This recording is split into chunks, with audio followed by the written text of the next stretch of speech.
Olá, pessoal! Estamos mais uma vez aqui no nosso Pode é Nosso Saúde. Toda quinta-feira vai ao ar o nosso canal lá no YouTube às 20 horas, com temas assim incríveis, com pessoas incríveis.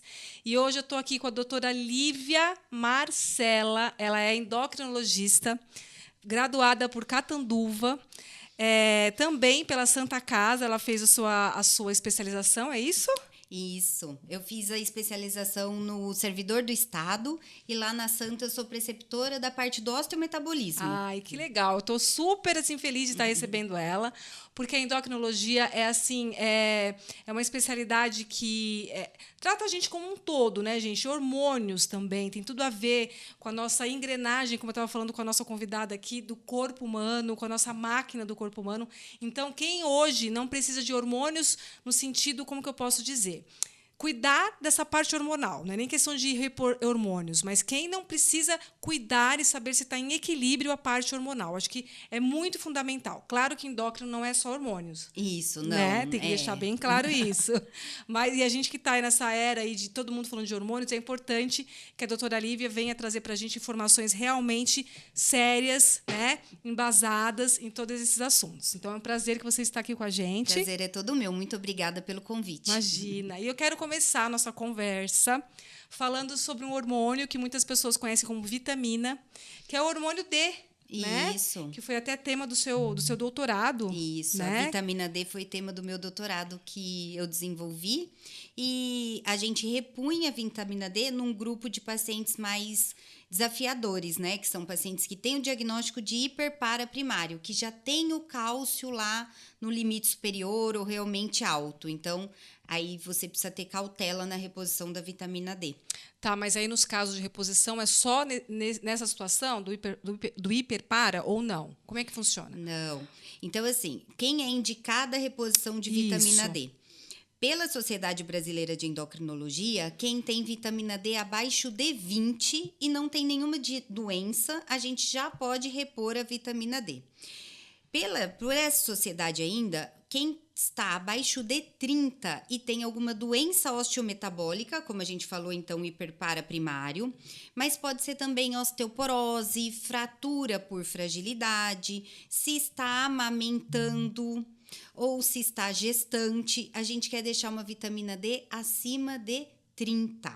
Ok, isso é tudo Tá? guideline. Isso é tudo guideline. Ou também, Renata, se a paciente ela tem alguma doença crônica, ou o paciente também, né? Tem alguma doença crônica, por exemplo, lúpus, doença autoimune, ou até um diabetes, que a gente sabe que aumenta a fragilidade óssea, a gente pode deixar a vitamina D acima de 30. Tá, mas quando você. Eu estou só fazendo as perguntas realmente até de dúvidas deles, tá? Sim. Quando você pensa em repor a vitamina D, você sempre relaciona a saúde óssea? Sempre Então, tem que ter isso no meio? Tem que ter esse cenário? não, é que assim, existem as ações clássicas da vitamina D e as ações não clássicas. As ações clássicas são com relação à saúde óssea mesmo. Então, só para a gente pensar um pouquinho, o que a vitamina D faz? Pensando Ótimo. no conjunto clássico, Tá. na parte clássica. Então, ela tem a ação de aumentar a absorção de cálcio intestinal, de uma forma clássica e sem problemas, sem erros, né? Assim. Então, ela aumenta a absorção de cálcio intestinal. Então, a partir do momento que aumenta a absorção de cálcio intestinal, ela regula o paratormônio, que é o hormônio que fica aqui no pescoço que regula todo o nosso osteometabolismo. Então, ela regula o paratormônio e aumenta o cálcio sérico, ou seja, ela balanceia aí o cálcio no nosso sangue. Essa é a ação clássica. Ação não clássica, aí a vitamina D, a 1,25, que é a vitamina D ativa, ela tem receptores em vários órgãos, né? Ela tem receptor no osso? Sim, ela tem receptor no tecido ósseo, mas também ela tem receptor no tecido muscular, ela tem receptor em células de imunidade. Então, existem ações não clássicas, por exemplo, na parte da imunidade, na parte da doença da saúde muscular, na saúde até cardiovascular.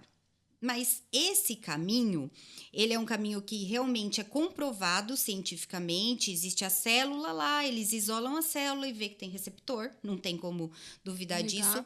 Mas qual é o valor que isso vai gerar um resultado positivo, ou se realmente a suplementação tem um resultado positivo com relação a esse não clássico, a literatura ainda tem um pouco de dúvida. Tá. Mas é claro que você não vai deixar um paciente com vitamina D baixa.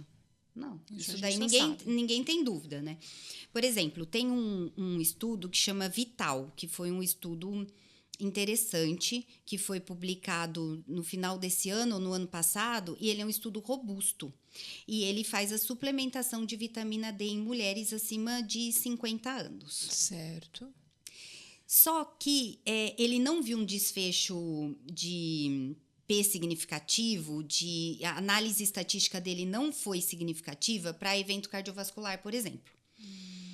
Só que realmente não tem esse evento não é melhorado, ou será que a gente que não está vendo isso? Existem algumas críticas a esse estudo. Por exemplo, o nível de vitamina D dessas mulheres, no início do estudo, já era 28.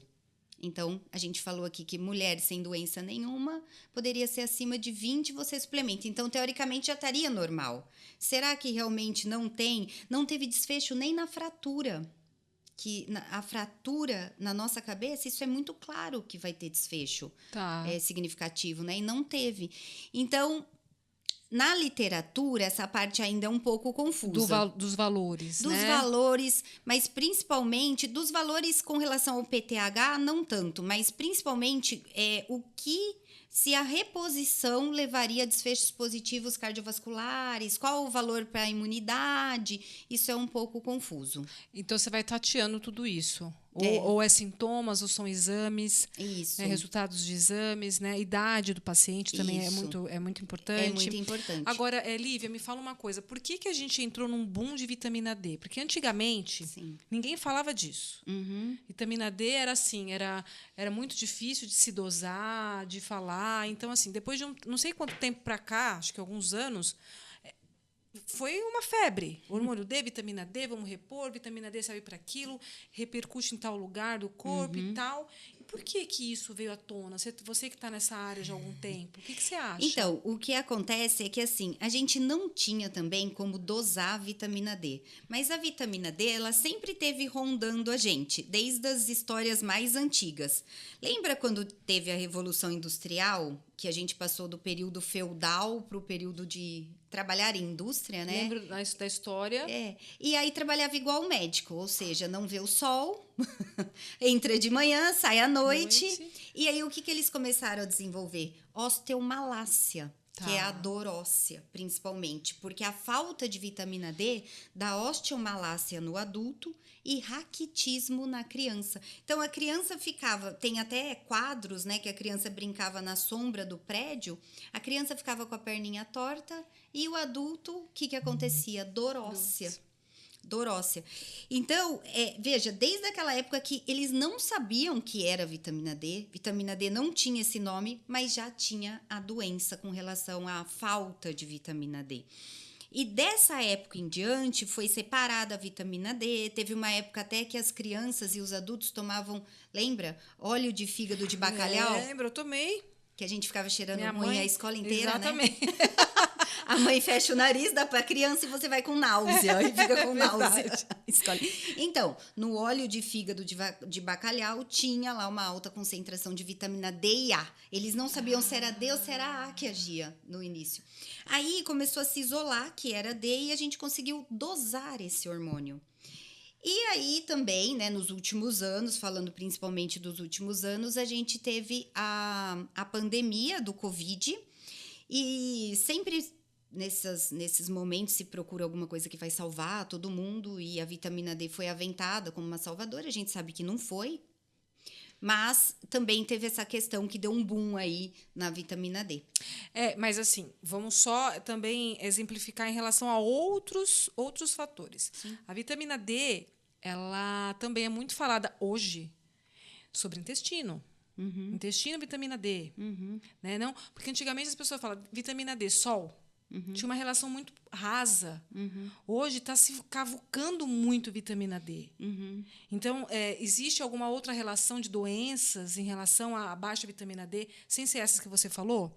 Ou isso é só mesmo assim, especulação? Você fala de doença inflamatória? De doenças inflamatórias, enfim, uma doença como um todo, porque a relação aumentou, se você começar a ver essa parte da vitamina Olha, D. tem bastante estudo com relação a isso. Ainda a gente não consegue comprovar 100% as coisas, É né? isso que a gente está nesse caminho. É um caminho, né? A medicina tem esses caminhos.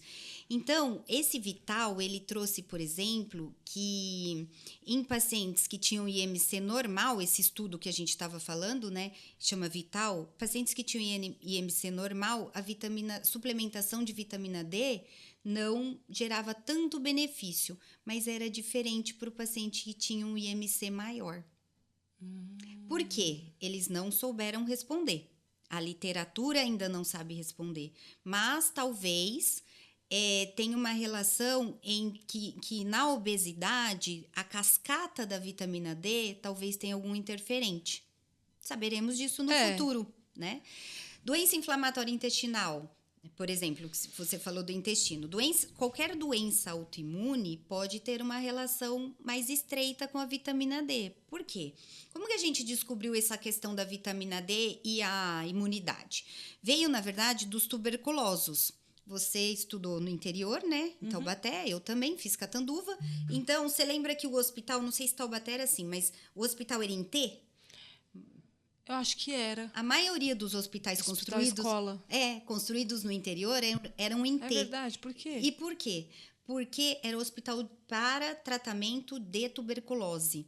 Então, em T, você garante a maior incidência solar dentro do hospital. Por quê? Porque o sol é o maior ativador da vitamina D de forma natural, e eles viram que trabalhos muito simples, mas assim, que foram várias vezes reproduzidos, que se você tem a tuberculose e toma sol, parece que a progressão da doença é menor.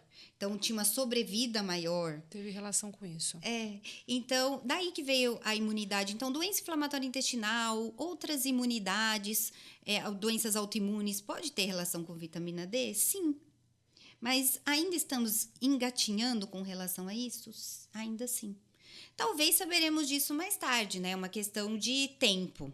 A gente sempre tem isso, né? A cascata da vitamina D, ela é bem descrita. Mas nem tudo a gente sabe ainda. Sabe, né? Tá certo. E quando a gente repõe a vitamina D, nos casos que precisa-se realmente tomar sol? Tem que ser um conjunto de ações ou você pode só repor e não... Claro que tomar sol é essencial, dependendo do horário. Mas isso necessariamente é necessário? Olha aí, necessariamente é necessário. Olha o que eu falei. Não, mas eu entendi. Porque a gente está pensando em tanta coisa, né? A cabeça até dá um nó, não tem problema. É o seguinte, o ativador, o que acontece? A gente tem na pele um éster de colesterol. E esse éster de colesterol, ele é ativado através do raio UVB. Se você perguntar, que é um raio solar, qual é o horário que tem mais UVB, a incidência maior de UVB? É o sol do meio-dia. Tá. Aí você vai falar, Lívia, eu não vou falar para o meu paciente tomar o sol do meio-dia. Eu também não falo.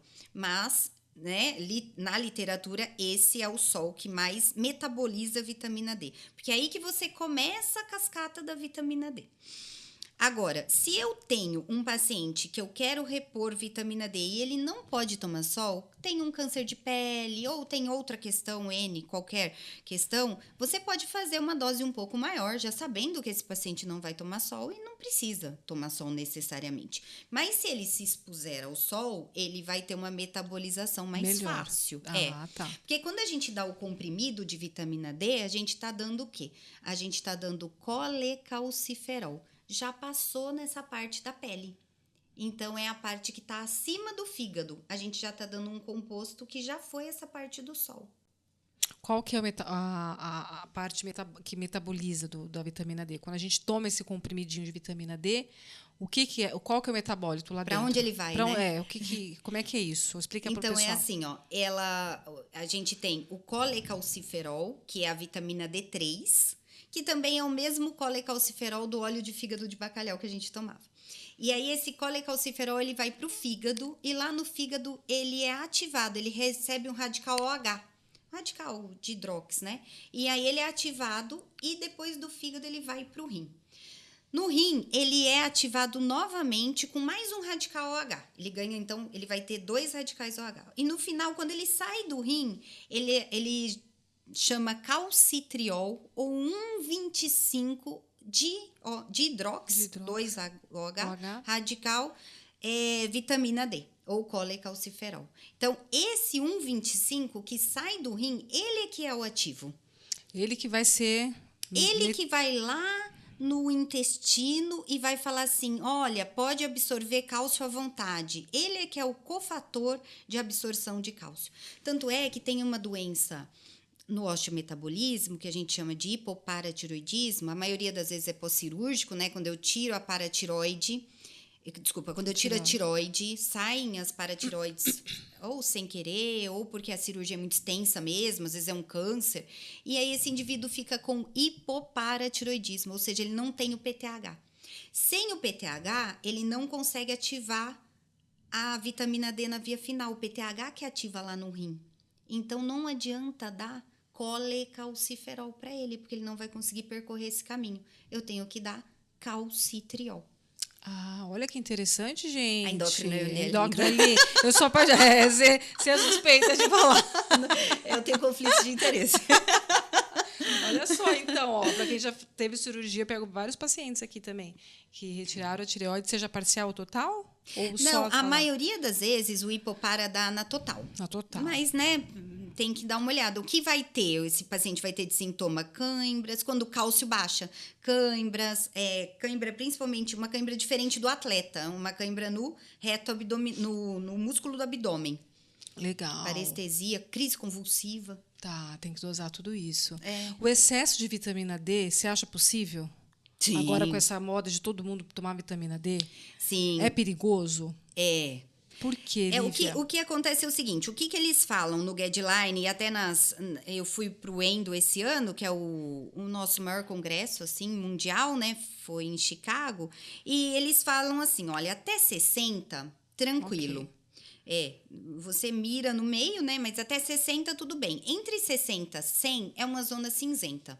O que quer dizer isso? Eu posso fazer hipercalcemia, você não. Tá. Maior que 100, aí a chance de hipercalcemia já é maior.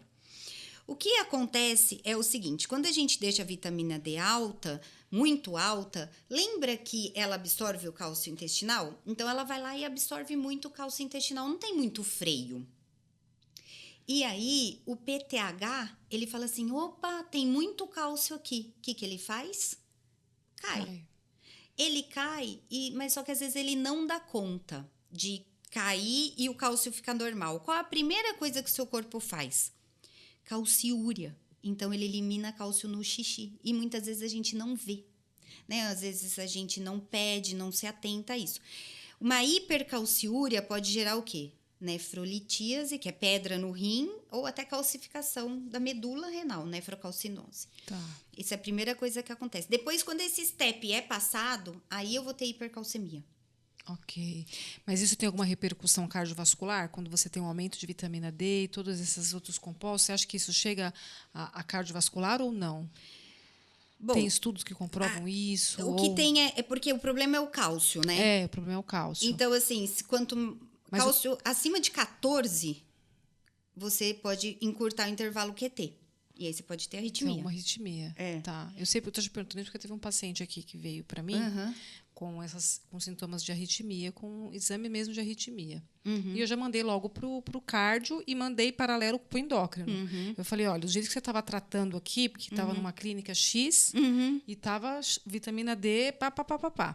Eu falei, tem alguma coisa a ver com essa absorção de cálcio, mas vamos investigar melhor. Isso mesmo. Então, eu preferi passar adiante para o colega por conta dos sintomas e por conta dos exames que estavam bem alterados. Então, tenha cuidado com a reposição de vitamina D. Isso, pode fazer até insuficiência renal associada, piorar o clearance, né? Então, pode fazer arritmia, alteração da função renal, pode fazer sim. Cálcio acima de 14 normalmente faz. E se você pensar assim, Lívia, tem problema? Porque é só parar de dar, né? É isso que eu fiquei na dúvida. É só parar, e aí? Mas você lembra que a vitamina D ela é lipossolúvel, então ela fica depositada na gordurinha. Então, demora para sair a intoxicação. Por exemplo, eu tomei muita vitamina C que eu comprei. Tudo bem, porque sai no xixi. Agora, D não. Então tem que prestar atenção nisso. É. Né? E por que você escolheu a vitamina D como o seu tema de doutorado? O que você viu de especial? Você deve ter visto alguma coisa. Eu gosto muito da parte do osteometabolismo como um todo, né? Osteoporose, toda essa parte. E aí, essa questão de repor a vitamina D num paciente que já tem hipercalcemia me chamou a atenção. E meus orientadores, eles eram, assim, muito inteligentes em todos os aspectos. Então, eu me encantei por tudo aquilo, né? E fiz lá o doutorado. Foi muito bom para mim. Você fez na Unifesp? Fiz na escola. Bacana. Em relação à vitamina D, a gente sabe que existe hoje em dia na medicina muita prevenção. Se fala muito de prevenção. Né? Você acha que a vitamina D previne alguma doença? Tem algum estudo comprovando isso? O que você fala em relação à vitamina D e prevenção? Prevenção de baixa massa óssea, com certeza. Então, é que assim, a falta de vitamina D, ela não deixa o cálcio entrar no corpo, então ela não mineraliza o osso. É até um pouquinho diferente de osteoporose, porque a osteoporose é a trabécula óssea que está fraquinha, né?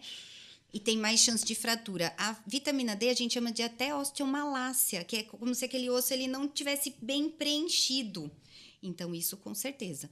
Na prática clínica, quando você até tem uma paciente, vamos supor que chega para você uma paciente com uma vitamina D muito baixa, o paratormônio sobe. Se você repõe a vitamina, faz uma densitometria e repõe a vitamina D, você vai ver a massa óssea dela até pode até melhorar. Por quê? Porque você preencheu essa trabécula. Olha, então, isso com certeza. Tem estudos de queda, tem estudos de fratura, tem vários estudos, mas como eu disse, eles são um pouquinho ainda confusos. Até essa parte clássica é um pouco confusa na literatura. Tudo depende quem é o seu paciente. A verdade é essa. Seu paciente é uma paciente que tem 10 de vitamina D, então com certeza vai valer a pena. Agora, se eu tenho mais que 20, não tenho nenhuma doença, eu tenho 28, mais que 30, aí... Tem que... Agora, se é uma paciente que, por exemplo, você está tratando uma paciente, tem osteoporose, ela tem 30, né, de vitamina D, nada te impede de deixar uma dosinha de manutenção, porque a vitamina D ela é sazonal, ela varia, não varia? Então, nada te impede de deixar uma dose de manutenção ali só para manter normal a vitamina D dela. No caso da menopausa, as pacientes com menopausa, até estava com a nossa querida ali que falou sobre osteoporose, né? Tem alguma coisa a ver vitamina D e menopausa? Você vê alguma relação ou não? A vitamina D, a menopausa, os primeiros 5 anos, então, durante a menopausa, a gente tem o hipoestrogenismo, ou seja, a mulher perde o estrógeno. E se a gente tem um hormônio que protege o osso, é o estrógeno. Então, nos primeiros 5 anos, a gente tem talvez uma perda óssea muito grande, talvez a maior perda óssea. E aí, o que acontece? Nesse momento, proteger o osso é muito importante, e aí entra a vitamina D. Mas nesse caso, só abrir um parênteses aproveitando o que você está falando. Nesse caso, você repõe estrógeno? Na vitamina D, na menopausa? Você tem, qual que é a sua conduta nesse caso? Sim. Se você tem uma... Depende, né? Assim, a reposição de estrógeno, você vai fazer para quem tem sintoma, menopausa. Você vai fazer para quem tem sintomas, então fogacho e tal. Mas pensando na minha parte, assim, da massa óssea, se ela tem uma massa óssea ruim, a minha tendência, se ela não tiver contraindicação, é repor. Porque ela vai perder muito. E existe até alguns gráficos, né, que tem assim, perda óssea com a reposição hormonal, perda óssea sem a reposição hormonal. É mais inclinada sem a reposição hormonal. Porque o estrogênio, ele libera no nosso osso uma proteína que chama osteoprotegerina, ou seja, protege o osso. Então, quando eu tiro, cai. Você pega paciente que tem exames normais, mas já está na menopausa? FSH-LH, você fala? FSH-LH normal. E a pessoa tem todos os sintomas, está numa idade e o exame normal. Aí precisa fazer. Não é comum, mas não é comum. O que dentro da endócrino, o que você precisa pensar é se essa paciente, se ela não está com um outro diagnóstico. Por exemplo, assim, né? Agora mudando Vamos totalmente viajar. de assunto. Por exemplo, o aumento da prolactina. O aumento da prolactina faz isso, né? Então, ele faz FSH e LH até baixos com hipoestrogenismo, porque não deixa pulsar o LH nem o FSH. Vamos supor que a prolactina esteja normal. É difícil. Você faz algum tipo de... Você tem algum tipo de conduta clínica? Mas ela tem o quê para falar que Só tá... sintomas. Fogacho, não menstrua, parou de menstruar, teve o episódio da parada depois de um certo tempo, e exames normais. É estranho, né? Precisa investigar bem. Melhor, né? Com exame de imagem. Precisa ver o que está acontecendo, porque é difícil. Alguma coisa ela tem alterada. Porque às vezes a gente pensa assim, é um calor que ela sente, precisa ver se a gente... O único problema disso tudo é se não está comendo bola. Em alguma outra doença. É.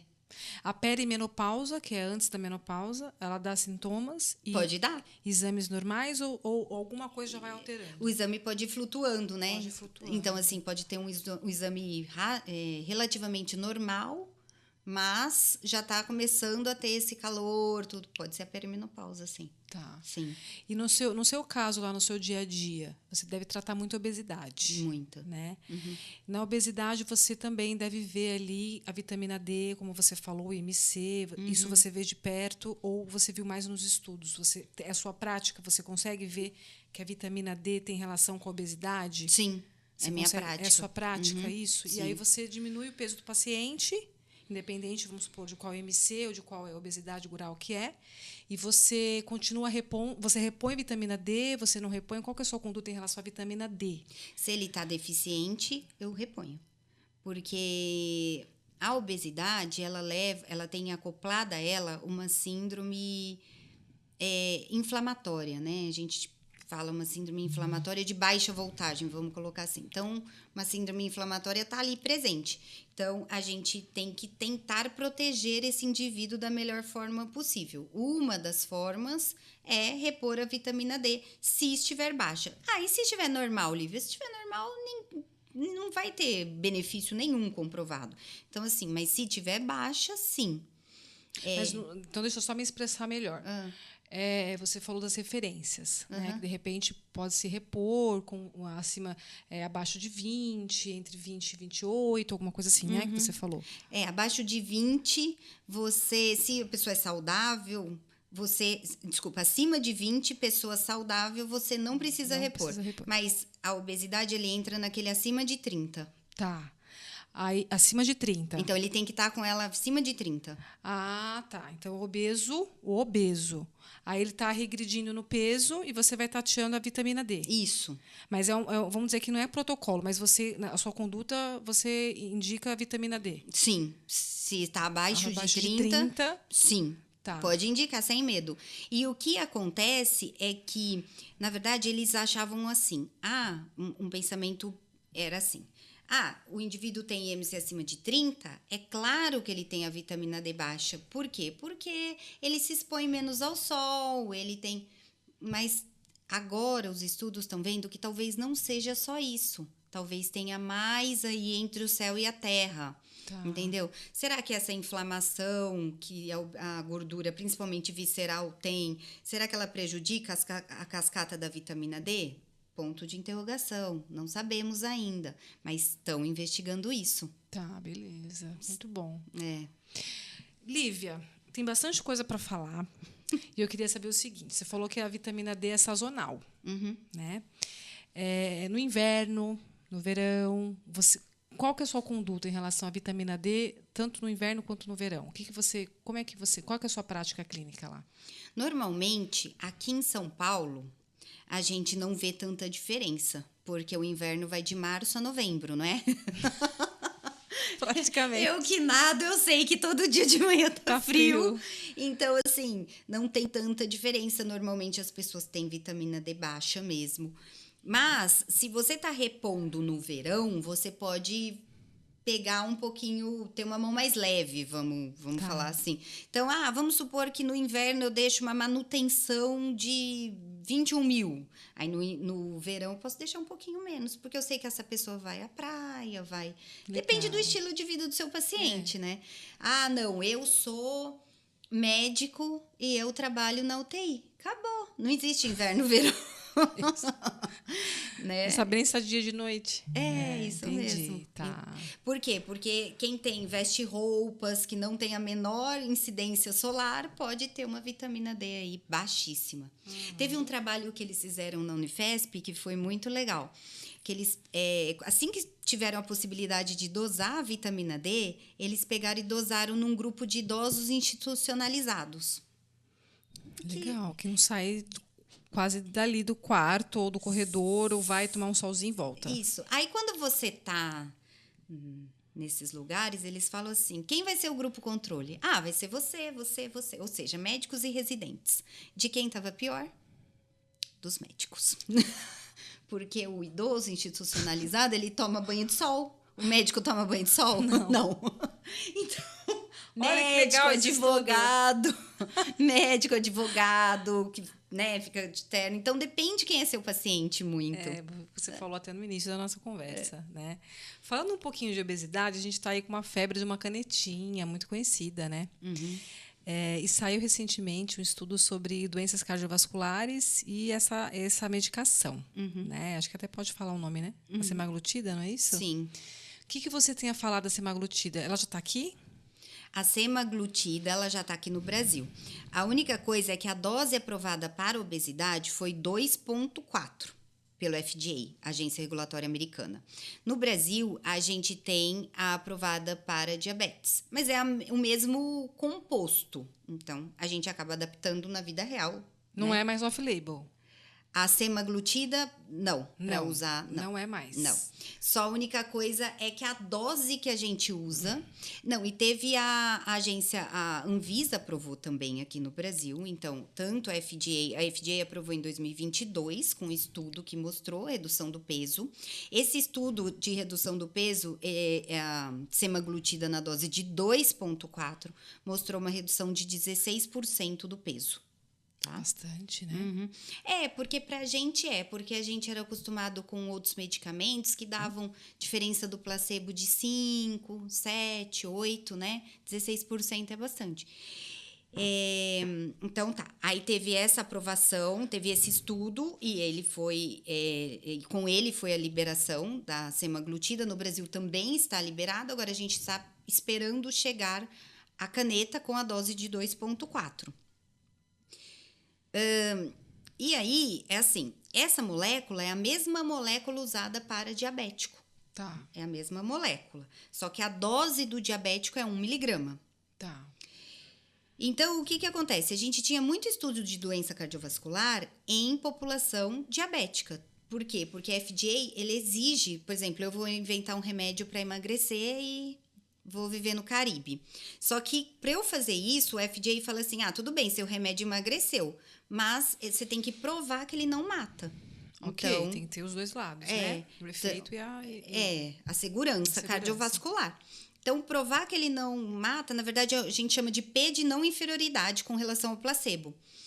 E aí, a gente fazia isso para diabético. Não tinha um estudo com relação à obesidade. Como que foi o estudo SELECT? O estudo SELECT, ele foi um estudo feito em pacientes obesos, sem diabetes. Mas eles viram no paciente diabético que estava tendo alguma repercussão na obesidade, aí eles selecionaram e pegaram só um grupo de obesos. Não, eles fizeram um estudo com obesos, só obesos. Sim, mas antes, para eles chegarem nesse estudo só de obesos, eles... Ele tem um estudo anterior com essa mesma... Isso, com essa mesma molécula, mas eles são desvinculados, vamos falar assim.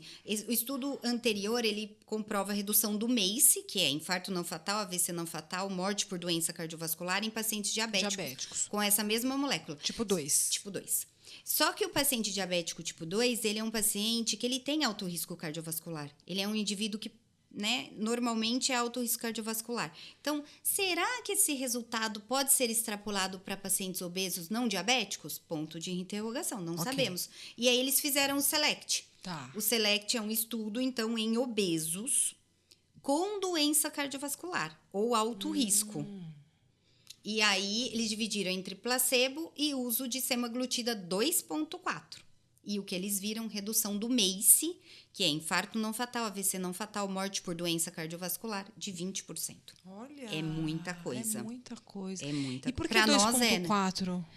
É porque a dose aprovada para obesidade. Igual teve a liraglutida, lembra? A liraglutida, ela veio primeiro com 1,8, que era para diabético, e depois foi 3 miligramas para obesidade. Pra obesidade. E a mesma coisa, semaglutida 1 miligrama, que é para diabéticos, e 2,4 para obesidade. E você usa? Uso, Usa? sim, uso. E assim, qual que é a sua conduta clínica com a caneta, no caso? Como assim, você pergunta? Qual que é como é que eu posso te reformular? Ah. Qual a sua posologia em relação à caneta, à semaglutida? Porque isso também é muito discutido em várias... Entendi. Eu acho que você está perguntando se é semanal ou diário, Isso. principalmente, né? É.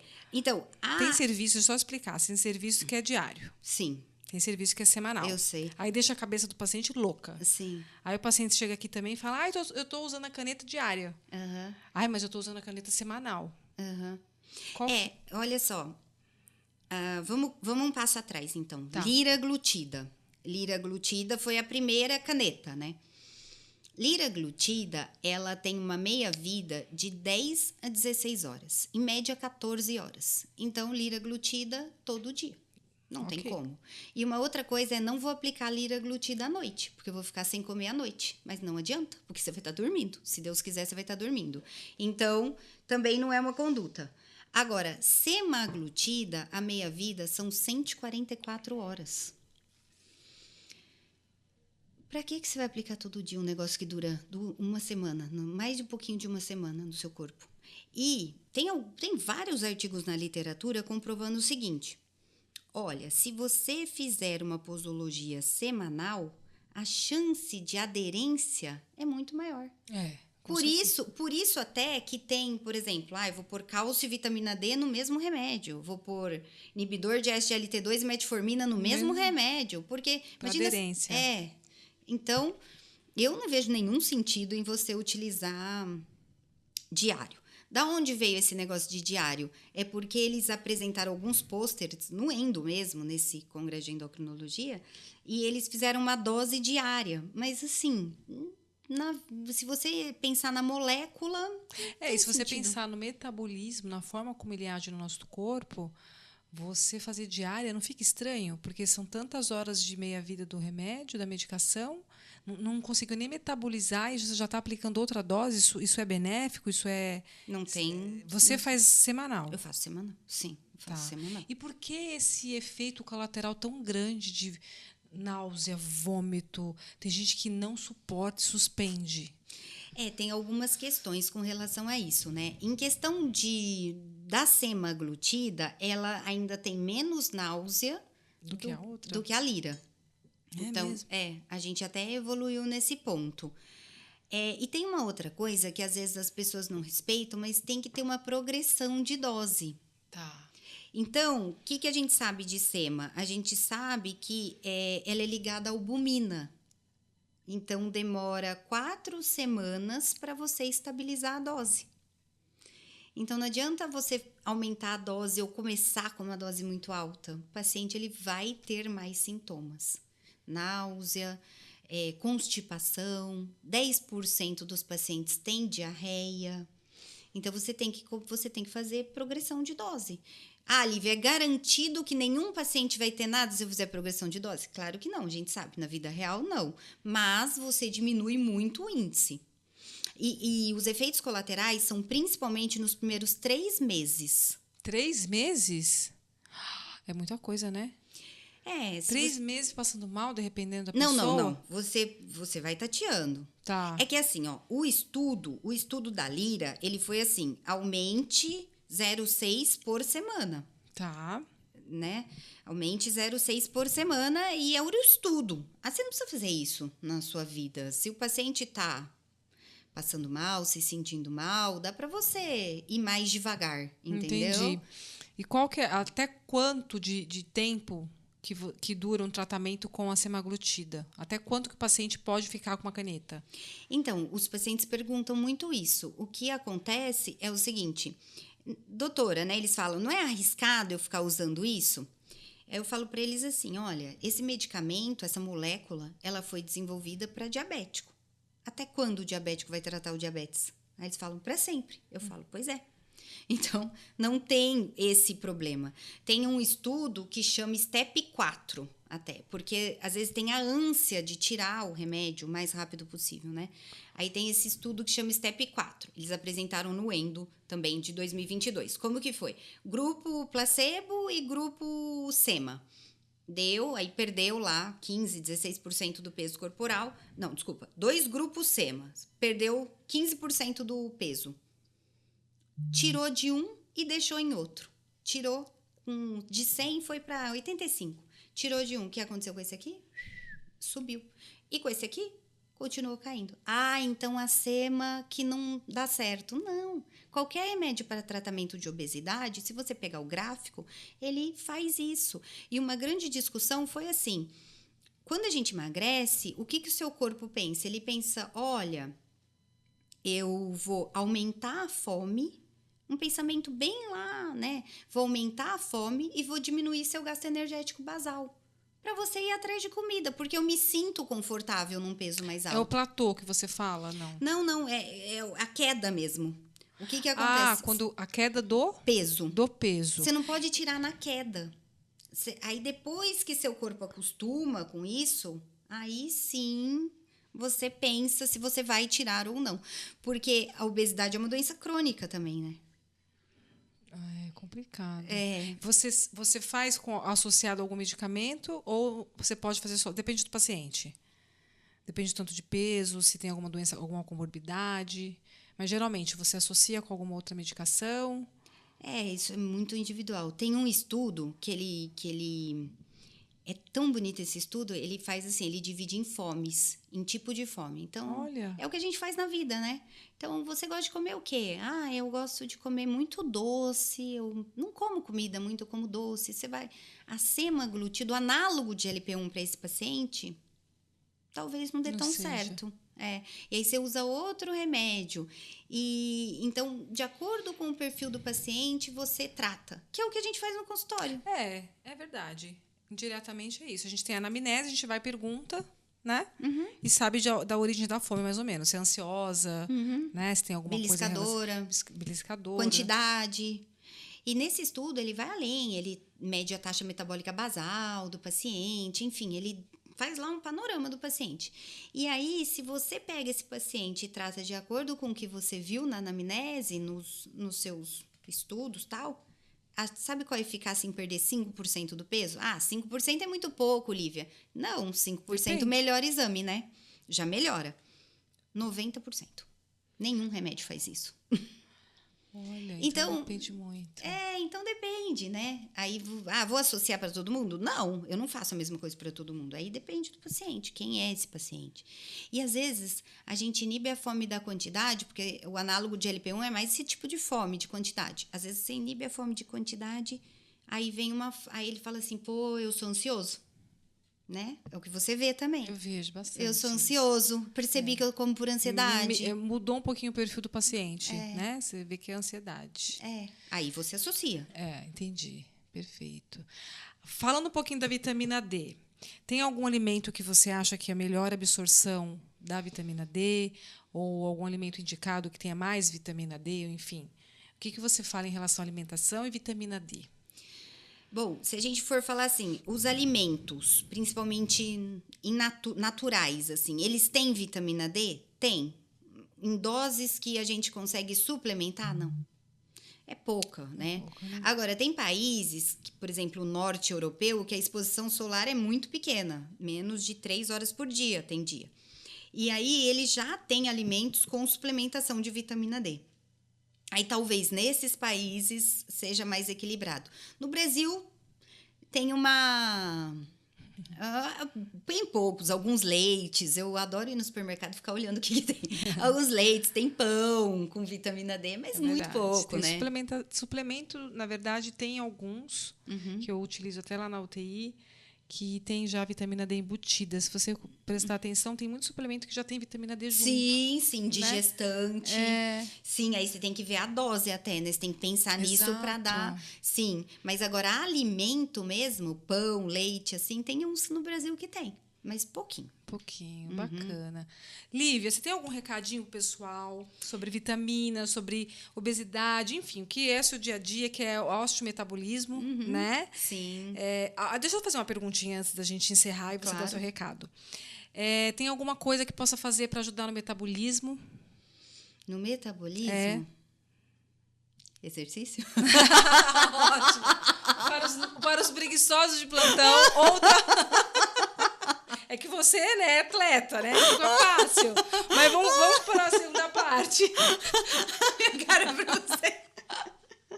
Não, para os sedentários, não, porque isso não pode, gente. Sedentário aqui não. Mas para pessoas que não são tão adeptas ao exercício. Existe, assim, alguma coisa que você tenha de dicas ou rotina para ajudar no metabolismo? É mais exercício mesmo, né? Cuidar da alimentação. Não adianta a gente também... Tem que tomar cuidado com o final de semana, Não tem fórmula mágica, né? Não tem. Às vezes a gente faz tudo certinho. Aí não emagrece, vai ver aquele final de semana. Então, tem que tomar cuidado. E chega uma idade que é pior, é tudo verdade. Isso é tudo normal.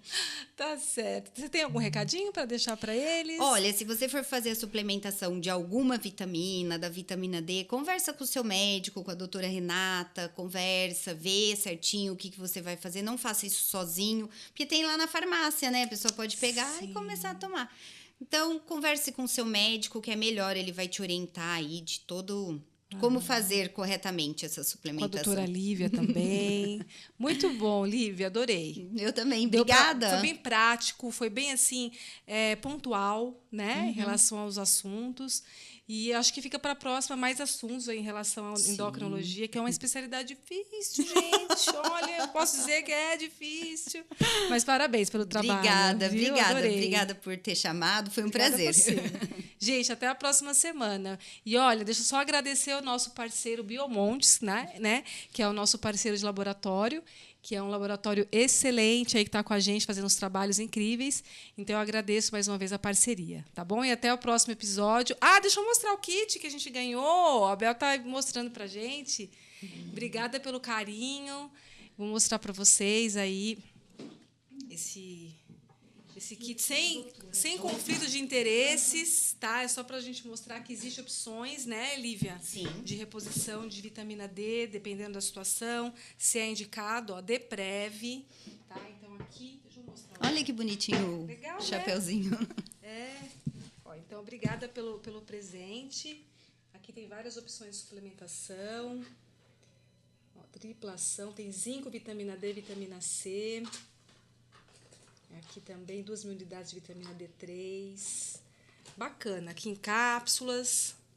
Então, eu adorei, tá bom? Obrigada pela lembrança. E até o próximo episódio, gente. Obrigada.